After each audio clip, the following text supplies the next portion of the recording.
Okay, so for the guessing game that we have here, first we start off with the standard initialization of the PLL and SysTick for use in delays, interrupts, and timing.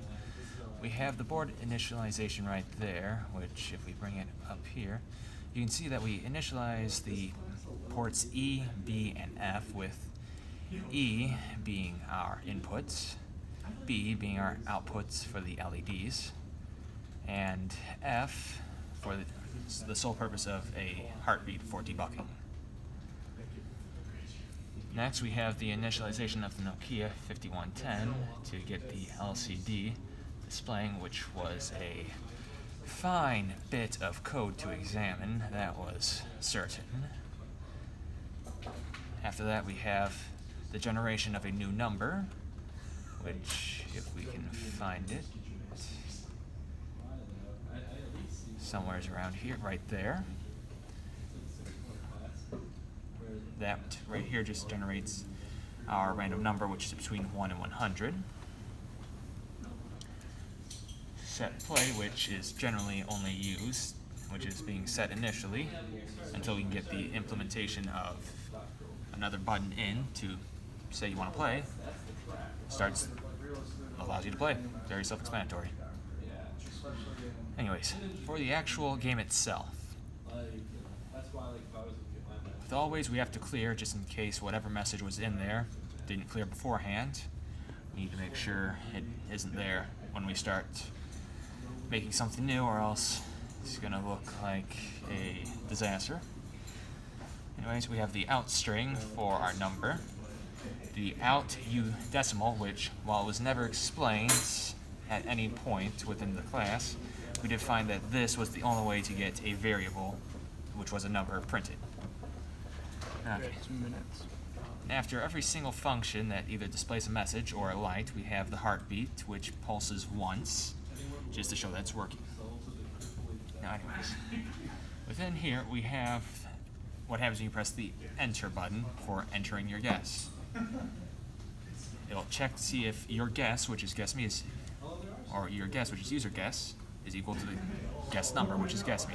If they're equal, it says you win, and flashes an LED that shows that you won, as well as the heartbeat, before resetting all the variables and beginning again.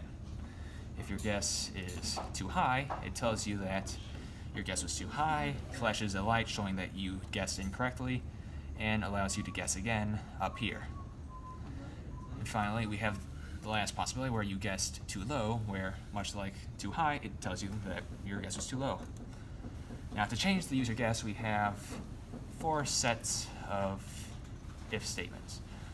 The first one up here will increase the user guess by 1, and will not allow user guess to go over 100. The next one increments it by 10, which we found to be useful on the few times that the randomly generated number was 100, because going from 0 to 100 by 1 was not entertaining, to say the least. Here we have the decrementing, which is decrementing by 10, and once again, when we had it set so that you could not go above 100, we have it so you cannot decrement below 0. And last but not least, we have it the ability to decrement 1 by 1. Now, when this code is able to work, it should function something like this, where you're able to enter your guess, and it tells you that you are higher, lower, somewhere in between, or if you manage to guess correctly. Just gonna try a few times to show what our code was meant to do. Just excluding the final step, showing that you got it right. And if we just show it over here,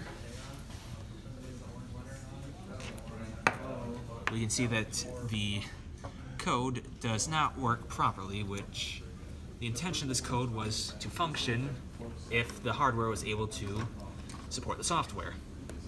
As it's shown, the software has been too much for the hardware, as any input automatically resets the board, which there was no condition for doing so, within the logic.